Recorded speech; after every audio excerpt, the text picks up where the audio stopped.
The barrel of the gun trembled just inches from my daughter's forehead. Her wheelchair creaked as she flinched, helpless, unable to move. My knees buckled, heart hammering, mouth dry. The world around me collapsed into a single horrifying image. Karen, red-faced and wild-eyed, standing in our living room, her finger twitching on the trigger. My disabled daughter, no older than 9, sat frozen in place, paralyzed by more than just her condition. I could hear the soft wheeze of her breath, see the tear tracing down her cheek. And yet Karen was calm, controlled, as if this was normal, as if pointing a weapon at a child was a fair response to whatever imaginary crime she thought we'd committed. "Say it," she growled, voice low and icy. "Say you're sorry. Right now." My hands were raised, trembling. My throat couldn't form words. I could only shake my head, not in refusal, but in disbelief. This couldn't be real. This had to be some nightmare I'd wake up from, drenched in sweat, heart pounding in the safety of my bed. But it wasn't. The photos on the walls were real. The smell of burnt toast from breakfast was real. The limp, scared frame of my daughter, clinging to the side of her wheelchair, was real. And so was the woman standing 3 feet away, the neighbor from across the street, with her gun locked on my child's head like she was the villain in some deranged suburban movie. She took a step closer. I almost lunged, but the muzzle moved and my breath caught in my throat. I couldn't risk it. One sudden motion, one misread intention, and she'd fire. I could see it in her eyes, not rage, but conviction, a twisted kind of righteousness. This wasn't just revenge. It was punishment, and I didn't even know for what. "You think you can embarrass me?" she spat. "You think you can humiliate me in front of the HOA? After everything I've done for this neighborhood?" She looked around like the walls themselves would answer her. "I gave you warnings. I asked nicely. I was reasonable. But no, you people just had to make me the villain." I swallowed hard. My voice finally found its way to the surface. "Karen, please, she's a child. My child." Karen sneered. "Children learn from their parents. Maybe she's already learned your bad habits. Entitlement, disrespect, breaking the rules." I dared a step forward. Her finger tensed. I froze again. "Karen, this isn't you." She tilted her head slightly. "No, this is exactly me.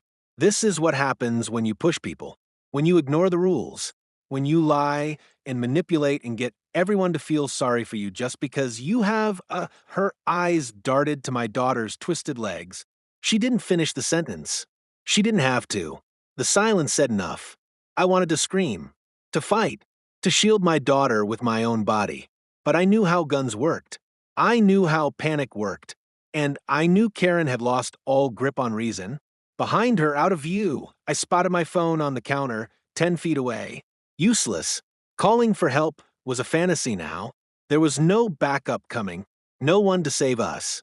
It was just me, her, and the little girl whose only crime was being born different. Karen's voice softened suddenly, almost like a lullaby. "You want this to end? You want her to live?" My breath hitched. "Then say it," she whispered. I blinked, not understanding. "Say you're sorry. Say it like you mean it." The room went quiet. I looked into my daughter's eyes. She didn't speak, but I could see it, the fear, the trust, the confusion. Karen leaned in, her voice now chilling and deliberate. "Say sorry, or I pull the trigger." It's strange how peace can be so deceptive, how the quiet mornings and friendly waves can lull you into thinking you're safe. Our neighborhood looked like something out of a real estate brochure. Manicured lawns, white picket fences, golden retrievers wagging behind gates. And for a while, I believed we'd finally found our place. After years of moving between duty stations, war zones, and temporary housing, this was supposed to be home, a soft landing spot for my daughter after everything life had stolen from her. She was born with cerebral palsy. Doctors said she'd never walk, maybe never speak. But they didn't know my little fighter. Her name was Emily, bright-eyed, curious, and filled with a quiet strength. She had this way of making people forget about her wheelchair within 5 minutes of talking to her. You'd forget the brace on her leg and start focusing on her questions about space or her obsession with painting jellyfish. She made everything better just by being in it. When we moved into that house, I had one priority: give Emily a life that didn't feel limited. So I had a ramp installed by the front steps, wide, sleek, and safe. I placed a custom swing in the backyard she could use without needing help. I even turned the downstairs guest room into her bedroom so she wouldn't have to struggle with stairs. She loved it. She called it her castle. For once, she wasn't the odd one out. Just a happy kid with a corner of the world to call her own. That's when Karen appeared. She lived 2 houses down. Picture perfect, platinum blonde, tennis clothes in the middle of the week, a carefully curated Instagram life. Her roses bloomed unnaturally fast, and her dog barked only at night. At first, she was polite, sugar-coated smiles, welcome cupcakes, HOA brochures that read more like rulebooks.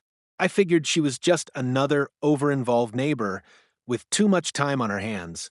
Our first conversation lasted exactly 38 seconds. "You're the new family," she said, eyes scanning the ramp being installed.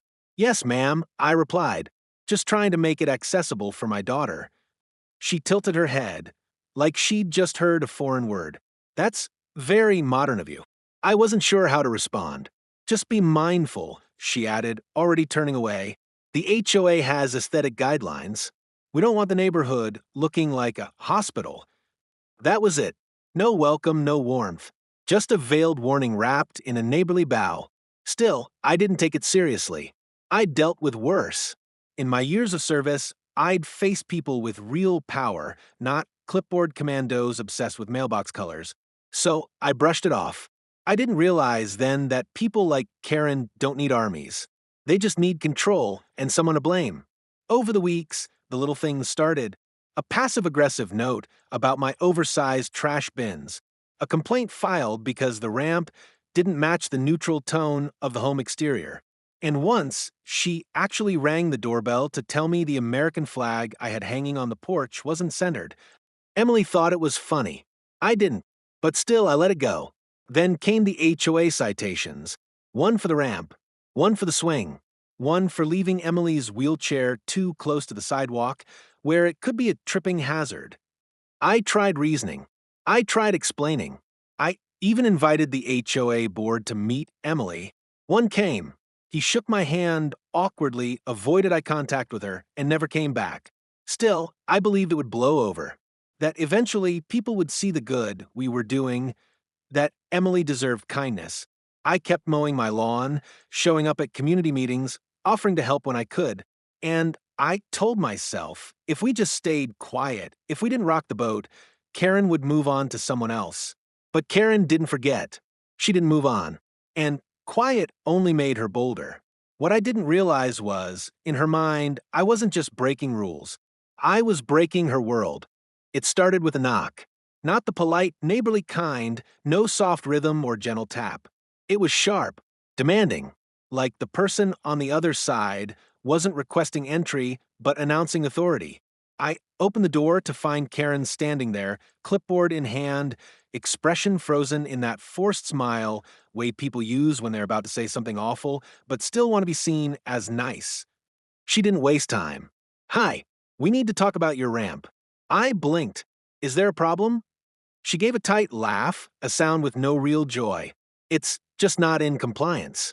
The HOA guidelines are very specific about exterior modifications. Any structural changes require pre-approval." I submitted the request before the installation.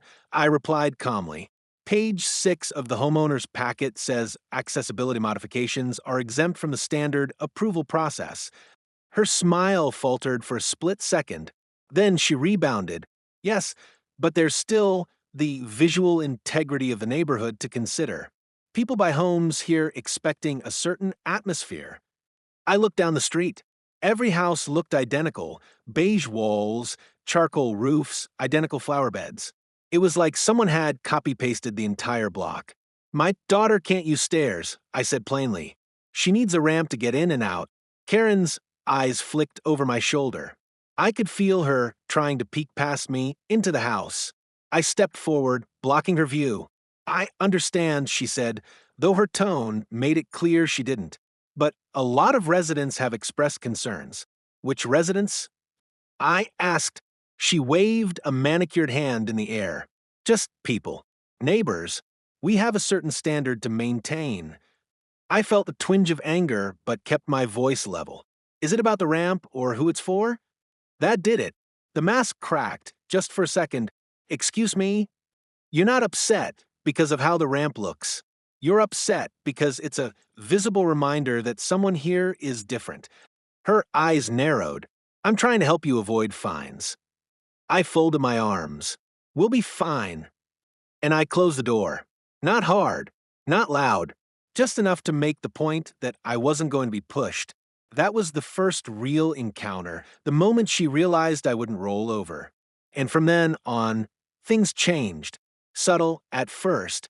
A letter from the HOA appeared in my mailbox 2 days later and signed, citing community concern over nonconforming exterior modifications.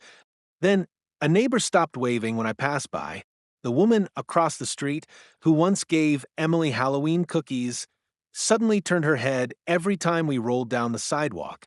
One afternoon, I caught Karen standing in front of our house, taking pictures. When I stepped outside and asked what she was doing, she simply said, documenting, then walked off. No explanation. No shame. Emily started noticing things, too. She asked why people stopped saying hi, why the swing she loved had been tagged with neon orange HOA tape overnight, why her chalk art on the driveway had been scrubbed off with a hose. "She doesn't like us," Emily said one evening, coloring in the corner of the living room. "The lady with the clipboard. She always stares at me." "She doesn't know you," I told her gently. "Sometimes people are scared of what they don't understand." Emily looked up at me. "But I'm not scary." No, she wasn't. But to someone like Karen, who built her identity on rules and appearances and power, Emily represented disorder, a break in the illusion of control. And I was the one who brought that change to her doorstep. What Karen didn't understand, yet, was that I wasn't going anywhere, and neither was my daughter.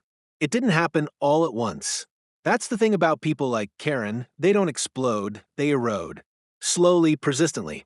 Like a leak behind your wall, rotting the foundation until the whole thing collapses. Her campaign against us evolved from thinly veiled suggestions to outright hostility. And no matter how much I tried to rise above it, she kept pushing, daring me to break. It began with noise complaints. Not for parties, loud music, or dogs barking at 2 a.m. No, she filed one because Emily was laughing in the backyard during her physical therapy. Laughter from a child, a disabled one. That was the disturbance. The letter arrived folded in a formal HOA envelope. Multiple residents have expressed concern about frequent loud noises during daytime hours. I went to the HOA office in person. The woman behind the desk didn't meet my eyes. "We're just following up on documented complaints," she said flatly. When I asked to see those complaints, she told me they were anonymous, as if anonymity gave malice legitimacy. Soon after, our trash bins were tagged with neon stickers, improper placement. I had lined them up exactly where every other neighbor had, at the curb every Thursday. But somehow, ours were an obstruction. Then it was the garden hose left coiled on the side of the house. The handrail we added for Emily's safety. Even the welcome mat, a gift from her therapist that read "Rollin' with my homie," was deemed inappropriate for community standards. Karen wasn't just watching us, she was dissecting us, monitoring every move, every breath, every detail that reminded her we didn't fit the mold. I caught her multiple times, once behind a row of bushes crouched low with her phone out. Another time, she was walking her dog and accidentally let the leash slip. The dog lunged at Emily's wheelchair and barked viciously. Karen didn't apologize. She just stared and muttered, "She shouldn't be outside if she can't handle the world." That was the first time I almost lost it. I stepped between her and my daughter, looked her dead in the eyes, and said, "You ever threaten my child again, and I promise you, it won't end with just a complaint letter." She smiled, smug and unaffected. "Is that a threat, Mr. Navy SEAL?" That stopped me cold. I never told anyone in the neighborhood about my service. Not once. She tilted her head. This is a quiet community, sir. We like our peace here. We don't need war stories. We don't need heroes. That night, someone egged our front door. Not the entire house, just a single, deliberate splatter across Emily's ramp. A message. I filed a police report, but I already knew how that would go. No witnesses, no evidence, no charges. So I installed cameras. Every corner of the house. Motion sensors. Smart locks. I wasn't paranoid. I was a father, but even that seemed to provoke her. One morning, Karen stood at the edge of our driveway, phone in hand, pointing at the security camera above the garage.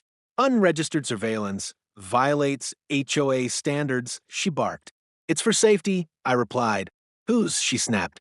Yours or ours? That same day, Emily's swing disappeared. Just gone. Cut clean from its hooks in the backyard. I searched the whole property, even checked the trash bins. Nothing. No trace. Emily cried herself to sleep. She didn't understand.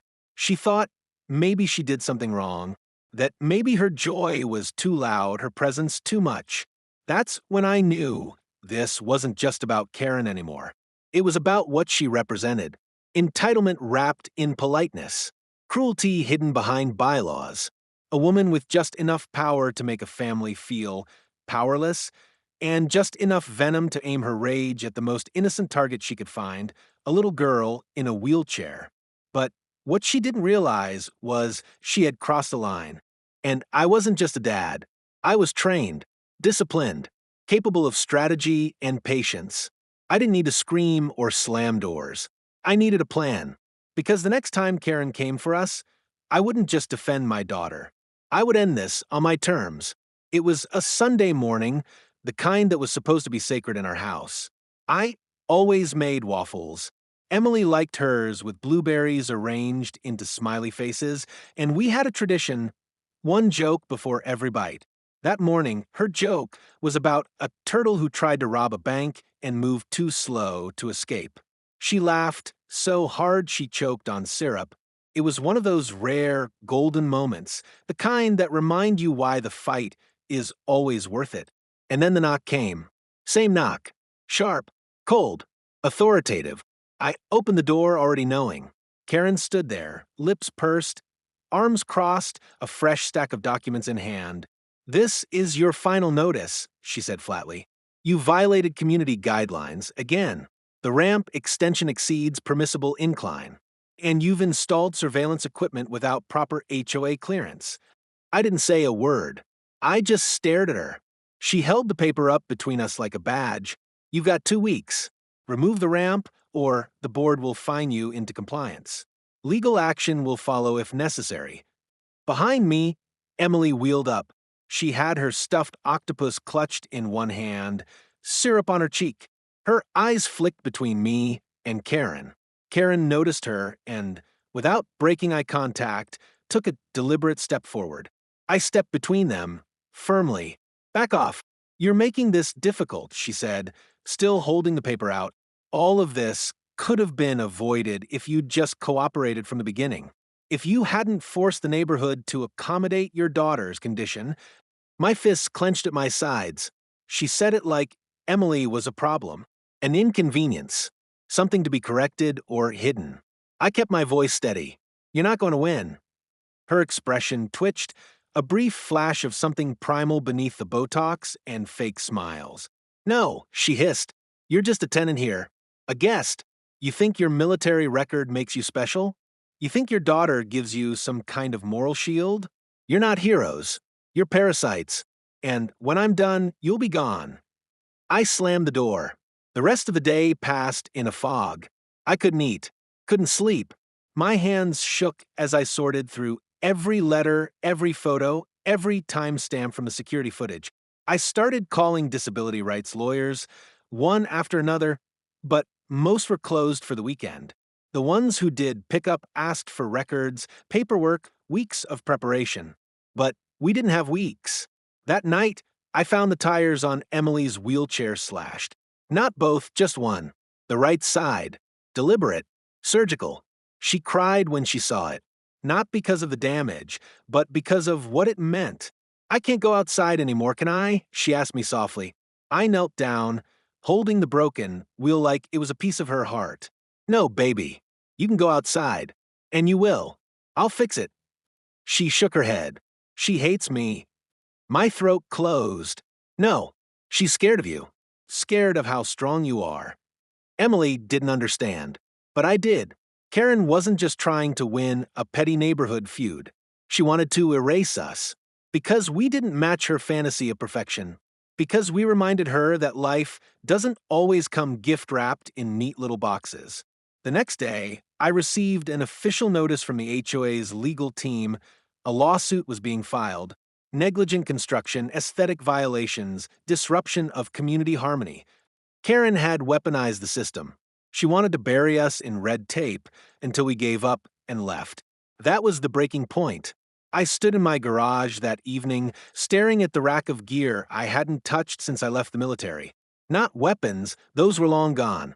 But something deeper. The discipline, the clarity, the mindset. I pulled out a binder of old service notes and flipped to a page I'd highlighted years ago during a hostage negotiation training. Power doesn't lie in who shouts the loudest, it lies in who prepares the longest. That night, I didn't sleep. I built a plan. Not a military operation, a strategic, legal, psychological counterattack. I made calls to media contacts, local advocacy groups, veterans organizations. I uploaded the footage of Karen's harassment to an encrypted drive. I wrote a detailed timeline, complete with documentation. And then I stared at the last open folder on my desktop. Security camera, front porch, 3:27 a.m. Karen, standing just outside our gate, holding a box cutter. The same night, Emily's wheelchair tire was slashed. I leaned back in my chair. Karen thought this was over. She had no idea it was just beginning. People look at me now and see just a dad, graying at the temples, folding laundry, wheeling his daughter around the grocery store with a soft smile and tired eyes. They don't see what came before. They don't know the things I've done, the things I've survived, the things I've been trained to do if, when pushed to the edge, before I was a father, before I was a homeowner, before HOA politics and bake sale banners, I was Lieutenant James Cross, U.S. Navy SEAL Task Force 54, deployed in some of the world's most volatile regions. Afghanistan, Iraq, West Africa, places that don't appear on brochures but leave their imprint on your soul. I led men through rooms filled with tripwires and silence, through buildings where one wrong step could mean we all went home in body bags. I've breached doors at midnight. I've negotiated with warlords and faced down rifles held by teenage boys forced into bloodshed. I know fear. I know chaos. I know control. And I also know how to wait. Patience was a discipline we learned early in the teams. The best operators weren't the loud ones or the brash ones. They were the quiet professionals. The ones who could sit for days in a sniper hide without moving an inch. Who could watch their enemy breathe, memorize the rhythm, and strike only when the moment was perfect. That's the mindset I return to now. Karen thought I was just another suburban dad who could be pushed, bullied, and broken. What she didn't understand, what most people never realize, is that the military doesn't leave you when the uniform comes off. It lives in your spine, in your instincts. In the calm, you learn to carry into the storm. After my last deployment, I'd sworn off conflict. I'd had enough of violence, of shadows, of friends buried too young. When Emily was born and the doctors told us about her condition, something inside me shifted. I wasn't angry, I was focused. Determined. If I could survive Fallujah, I could survive sleepless nights, hospital visits, and learning how to change feeding tubes. Emily gave me purpose again. My wife, she didn't make it through that storm. Postpartum depression turned into full-blown crisis. She left quietly like a candle blowing out in the dark. No blame, no resentment, just loss. That left me and Emily alone, but not broken. I raised her with the same principles the teams had drilled into me: discipline, resilience, honor, service. We practiced gratitude. We embraced limitations. We laughed every day. Because in the worst corners of the world, laughter is a weapon too. And for a long time, that was enough. We didn't need perfection. We just needed peace. Then Karen happened. And suddenly, all those years of training, the strategies, the psychological tactics, the ability to think 3 steps ahead, they weren't just memories. They were tools. Tools I was now ready to use. I didn't need fists. I didn't need fury. I needed focus. I knew how to gather intel. So I built a dossier on Karen.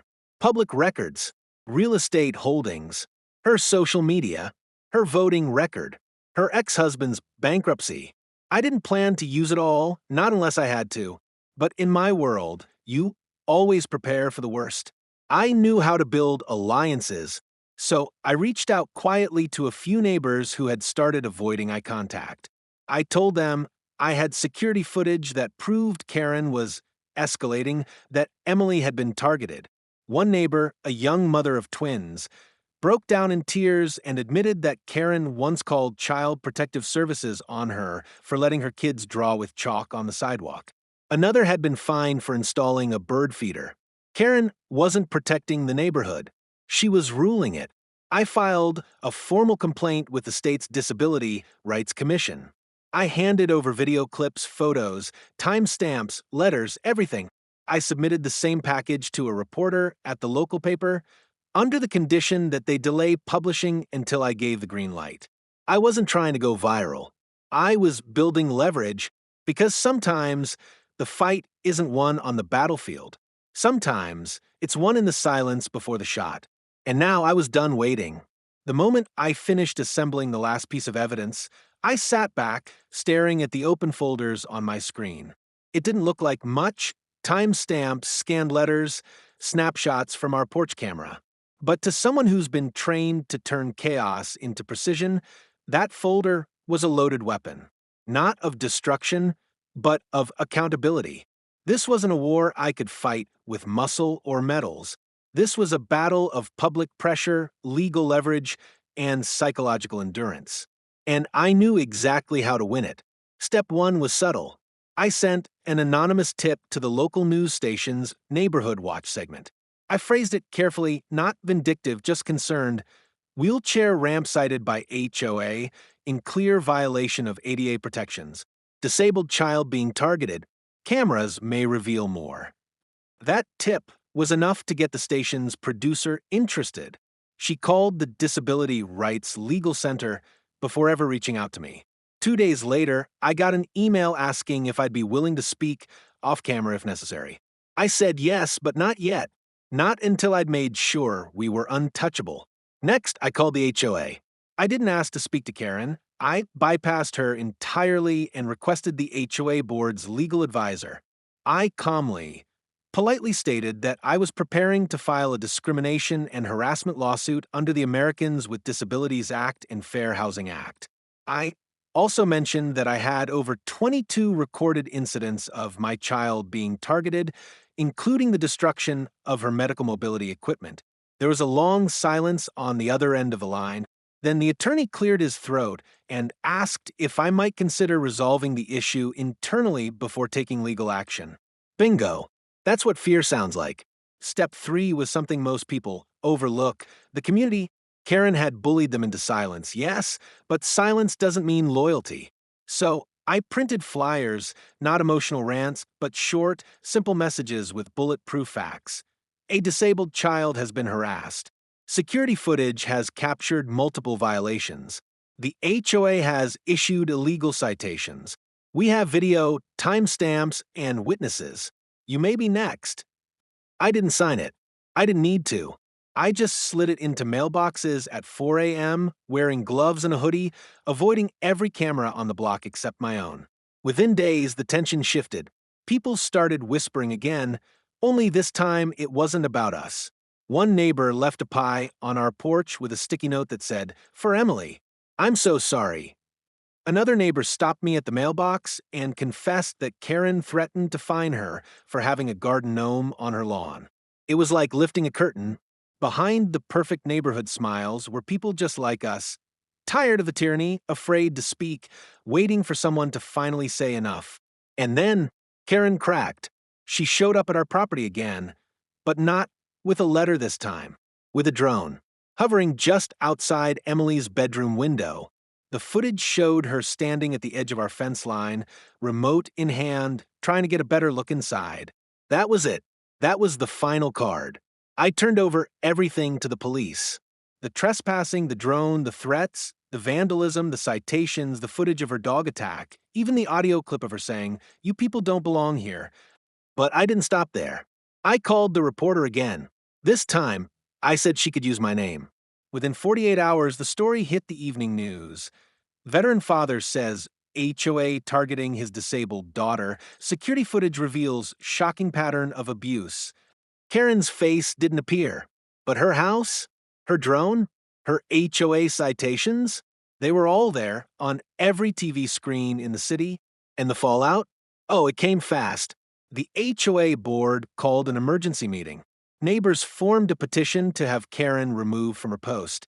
The police opened a harassment case, and my inbox overflowed with support from people I'd never met, from families with disabled children who said, "Thank you for fighting back. Thank you for not letting her win." The counterplan had worked, but I wasn't done yet, because just when we thought it was over, Karen struck again. Just when it seemed the dust had settled, Karen reminded us who she really was. Not a neighbor, not a homeowner, not even a person clinging to a misguided sense of authority, but a wounded tyrant desperate to reclaim control. And in desperation, people make mistakes. For a full week after the news story aired, there was silence. No complaints, no threats, no drone. Emily returned to her routine. She painted on the patio again, her laughter coming back slowly, like a song you forgot you loved.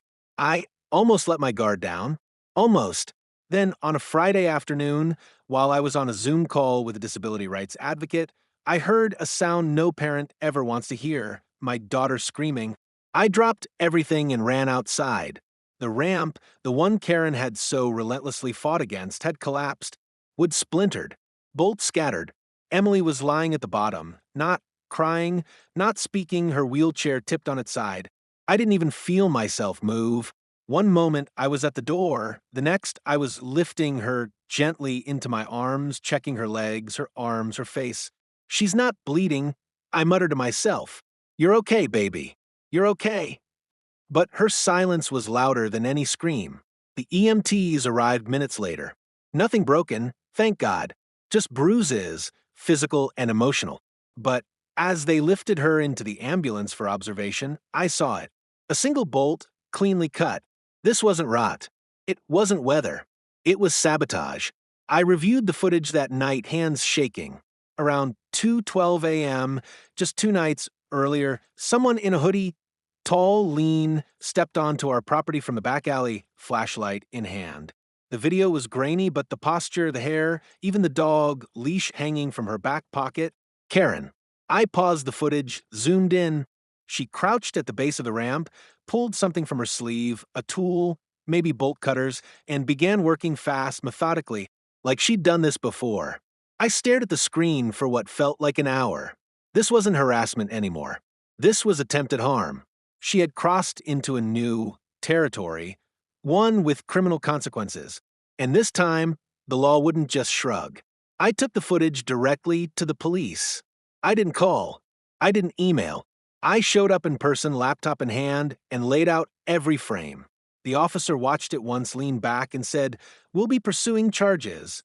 But even that didn't feel like enough. This wasn't just about us anymore. Karen had to know that she didn't get to rewrite the rules, that the damage she caused to my daughter's body, to her sense of safety, wasn't going to be swept under some HOA carpet. So I went public, fully public. I uploaded the footage to a platform for veterans fighting local injustice. I included a full timeline of events, my service history, my daughter's story, the hate we'd faced, the ramp sabotage, the threats, the slashed wheelchair tire, the drone, all of it. Within 24 hours, it went viral. Not just locally, nationally, veteran forums picked it up. Parents of disabled kids shared it. Advocacy groups tagged lawmakers. Hashtag Justice for Emily started trending. And Karen? Well, she did exactly what I expected her to do. She doubled down. She held a press conference in her yard, standing beside a trembling HOA board member who looked like he'd rather be anywhere else.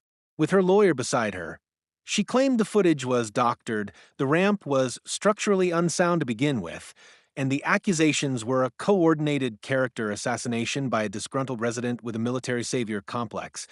I watched it all on TV, and then I smiled, because now she wasn't just losing in private, she was unraveling in public.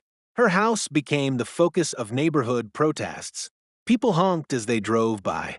Someone left a cardboard ramp on her doorstep with the words, "Hope this one doesn't scare you too." But none of that could erase the look on my daughter's face that night when she fell.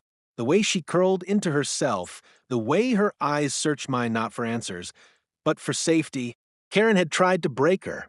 But what she didn't know was, my daughter's stronger than both of us.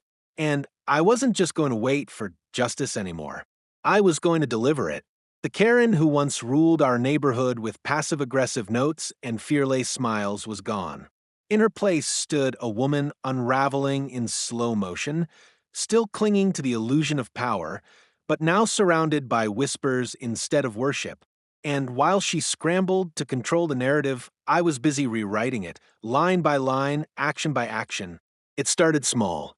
The HOA, once her loyal shield, began to fracture.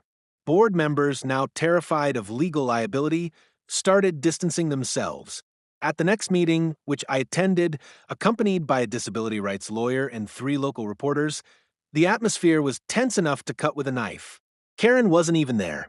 The board chair cleared his throat, hands visibly shaking. "Mr. Cross, we'd like to formally apologize for the actions taken against your family. We are conducting an internal review of all citations and enforcement measures related to your property." Translation: they knew the lawsuit was coming, and they didn't want to be dragged down with her. I didn't smile. I didn't gloat. I just nodded once. "You should know," I said calmly, "that every single citation, every harassing note, every act of sabotage, it's all documented. And if my daughter had been seriously injured, we'd be having this conversation in front of a judge." Silence. One board member, a quiet man in his 60s I hadn't seen speak before, leaned forward and said softly, "We were afraid of her too."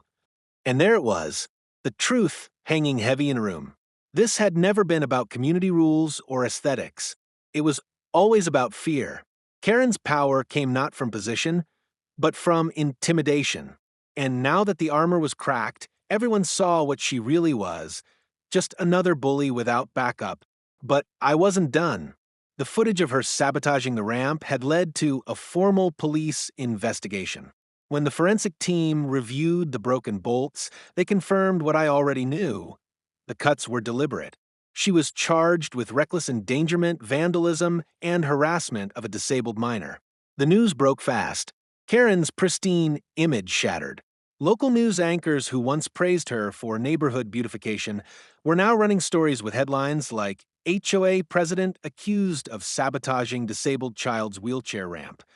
It was over. Neighbors who once avoided me now knocked on my door with casseroles and apologies. One even offered to rebuild the ramp for free. A retired carpenter. Emily watched from the window, her cheeks pink with a cautious smile as he took measurements with slow, respectful hands. "You're famous now," she said later, wheeling beside me as we watched the evening news. I glanced down at her. "You are, kiddo?" She leaned her head against my arm. "Are we safe now?" That question hit me harder than anything Karen ever said or did. My little girl, wise beyond her years, just wanted to feel safe. To laugh without looking over her shoulder. To draw on the sidewalk without fear of being erased. "Yes," I said, voice steady. "We're safe, and no one's ever going to hurt you again." She nodded. "Even if they try?" I smiled, "Especially if they try." And just like that, the tables had turned. Karen's reign was over. But my fight, our fight, had only just begun. They say justice is slow, but when it finally arrives, it hits like a hammer. Karen's trial date was set for a rainy Thursday morning. Gray skies hung low over the courthouse like a warning, but I felt no fear walking through those doors. I'd faced IEDs in Fallujah. I'd carried wounded brothers through burning sand. And now I was walking beside the bravest person I'd ever known, my daughter. She wore her purple raincoat, her favorite jellyfish pin on her lapel, and a quiet strength that made me straighten my back. Karen sat across the courtroom at the defense table, her lawyer whispering in her ear. She looked different, smaller. The smugness was gone.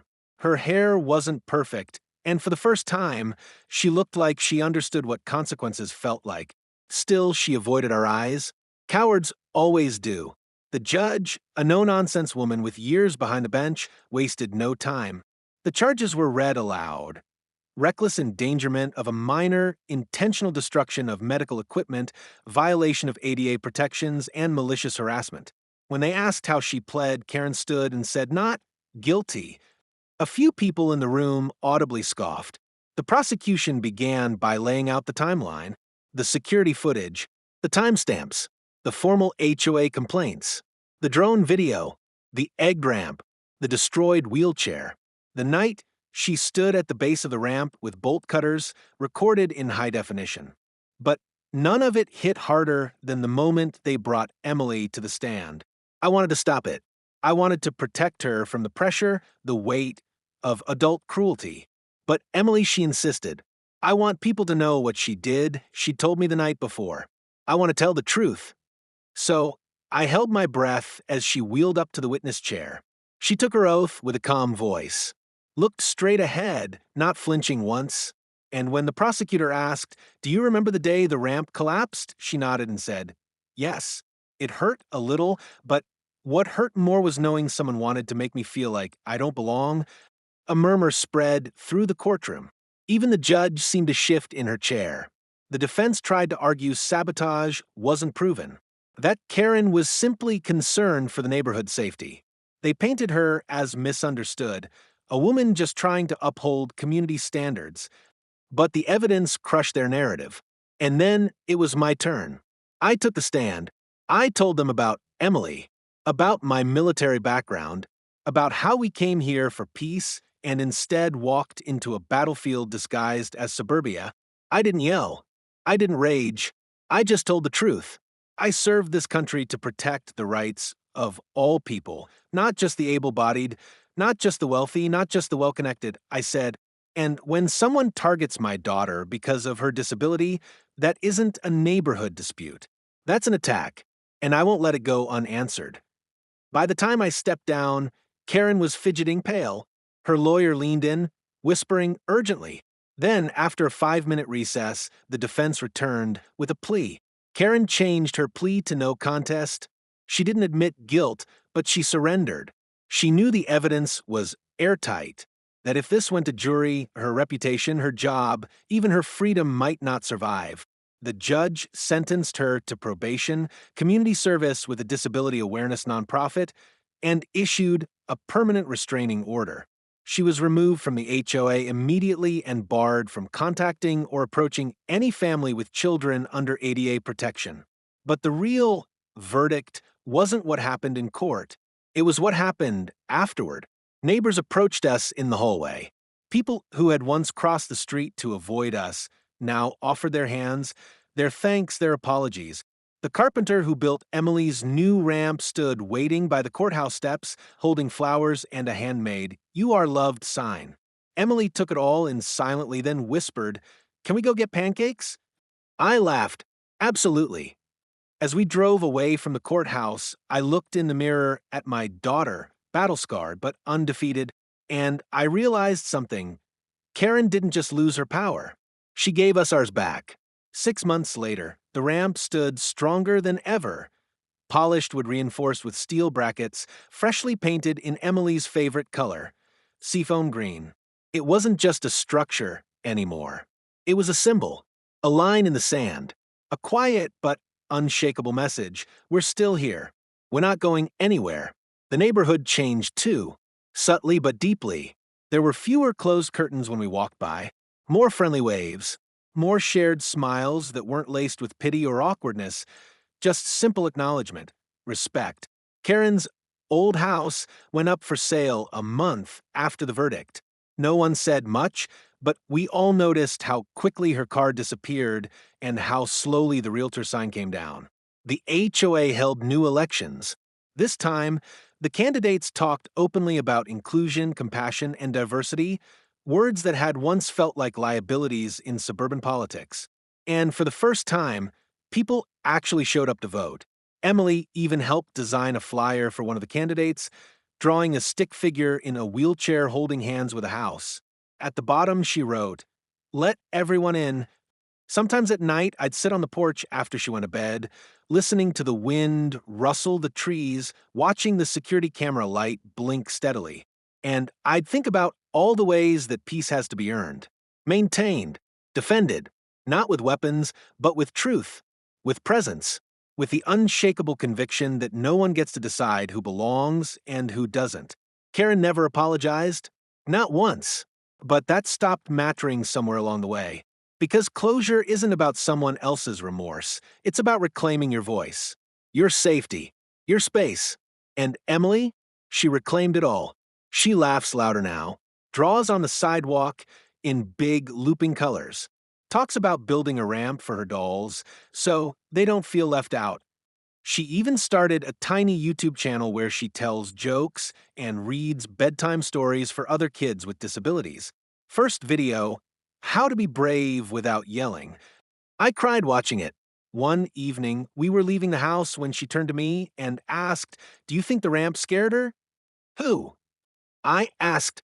"Karen," she said, eyes focused, thoughtful. "Do you think it made her mad because it meant I could still go wherever I wanted?" I smiled, the kind of smile that only comes from seeing your child understand the world just a little bit more. "Maybe, but that's her problem, not yours." Emily nodded. "Good, because I like going wherever I want." We got into the car and drove off, the ramp in our rear view mirror glowing in the sunset. And as we pulled onto the open road, I realized something. This wasn't just a story about HOA politics. It was about resistance, about fatherhood, about a little girl who refused to be erased, and a world that finally had no choice but to see her.